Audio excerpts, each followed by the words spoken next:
Hey everybody, Aaron Cowan, Sage Dynamics. This week's video, we're taking a look at Nevada Ammunition 9mm 115 grain remanufactured ammo.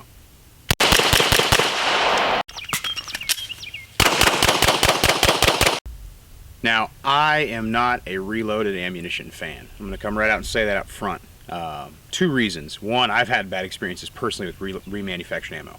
I got some ammo probably about 2 years ago from a very insta-famous remanufactured ammunition maker, and I had 2 squibs out of the same 500 rounds. 2 squibs out of the same 500 rounds. I had some failures to fire and some other issues. So for me, that's been reason number one. Reason number two is I see a lot of different ammunition come through classes, and the ammunition that I see the most problems with, and this is relatively speaking, I'm not saying it's catastrophic, I'm saying the most problems out of compared to factory new ammo is remanufactured. Some companies are better than others, but it does give me pause when it comes to training, because I understand ammo is expensive, and you should dry fire, obviously, but you should shoot as many live rounds as you possibly can, because nothing replicates shooting the gun if you're practicing to shoot the gun.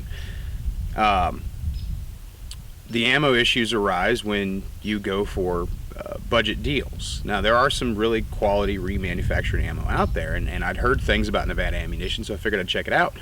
I wanted to get a good idea of if this ammo is something I would recommend to my students, because even though I personally don't like remanufactured ammunition, I understand budgets are budgets, money is money, and there are a very few brands of remanufactured ammunition that I will recommend to my students when they ask, and I wanted to see if I could add Nevada Ammunition to that list or not.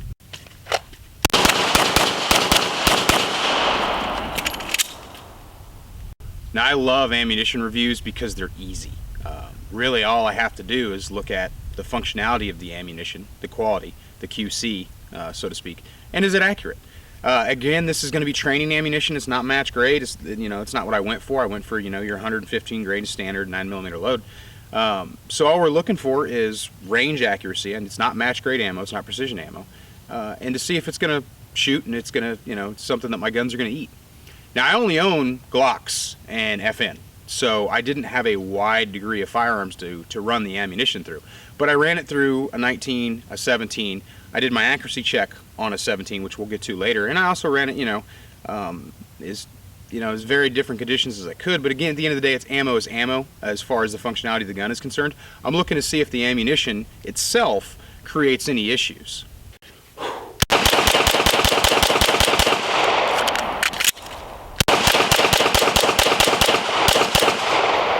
So I had 500 rounds to work with. Out of that 500 rounds, there were 2 rounds I didn't feel comfortable firing. I'll show them to you now.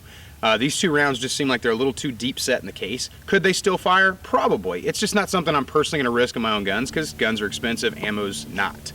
You're looking at the MSRP for 500 rounds of Nevada ammunition. You're losing less than $1, almost less than 50 cents to throw these 2 rounds away. So for me, it wasn't a huge issue. I don't consider that a failure point for Nevada Ammunition. Would I have liked to see all 500 rounds be perfect, pristine? Yes, absolutely. But even with factory ammunition, I've seen deep set casings, and I recently had a Remington that was halfway in the case, halfway out. There's no way it would even chambered, and if it did chamber, it probably would have caused some kind of catastrophic malfunction or blown the gun up.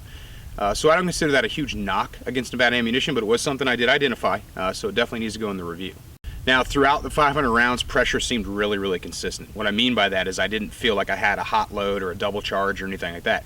Every round, first to last, pretty much as far as I can tell, my perception, which is subjective, was consistent, which is something I really appreciate. I'm not going to compare, but reloaded ammunition I've shot in the past has been inconsistent, and I've had students on the line that I could tell that there was an inconsistency in their ammunition based on how they were able to manage recoil from magazine to magazine and other issues like that. And it's definitely not something you want to see in remanufactured ammunition, because remanufactured ammunition does get an eyebrow from a lot of people in the shooting community. And that's not necessarily a bad thing. It's because there are some guys out there who are making ammo that just doesn't need to be on the market.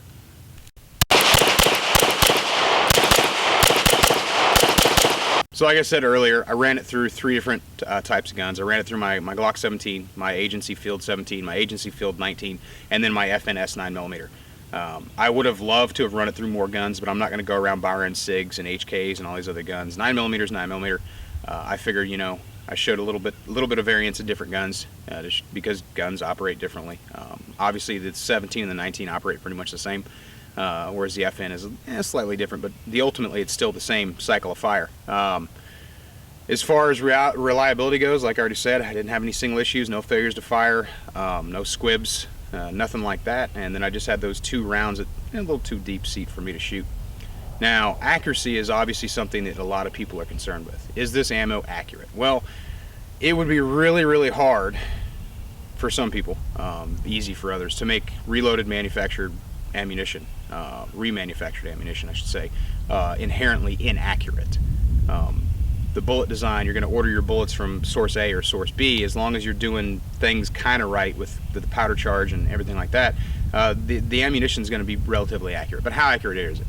Well, I wanted to take the human element out of it as far as I could, so I went ahead and vice down, ransom rest, if you will, the Agency 17. Now, for this test, I used a Glock OEM barrel, so obviously accuracy is just as much barrel as it is ammunition. They have to work in harmony to give you acceptable shot groups.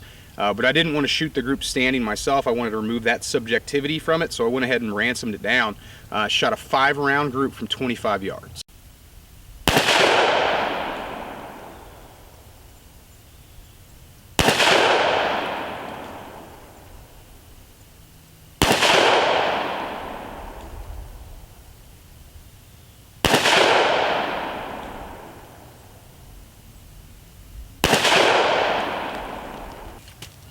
And because some people like subjectivity, I shot steel at 200 meters.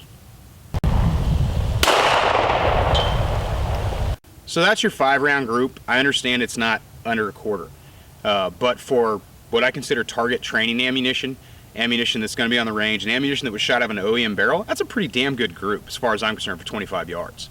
I don't consider there to be any issues with the ammunition whatsoever. I don't really have anything bad to say about it. Even with those 2 deep seat rounds, that's not an issue for me. I would probably continue to use Nevada ammunition if I was going to use reloaded ammunition, and it's probably something I'm going to recommend to my students. It's going to be added on my short list of reloaded ammunition that I would recommend. Now, I know 500 rounds is a very small sample, and I do plan on getting more, and if there's something wrong with that lot of ammunition, I will definitely change my opinion. But for right now, I think Nevada ammunition is a really good value for what you're getting. You're getting a reliable ammunition source, a relatively accurate ammunition source for range training ammunition. So yeah, I don't really have anything bad to say about it. I mean, it's just ammo, it's shot, it shoots accurately. That's all you really need, right? I'm Aaron Cowan with Sage Dynamics. Train accordingly.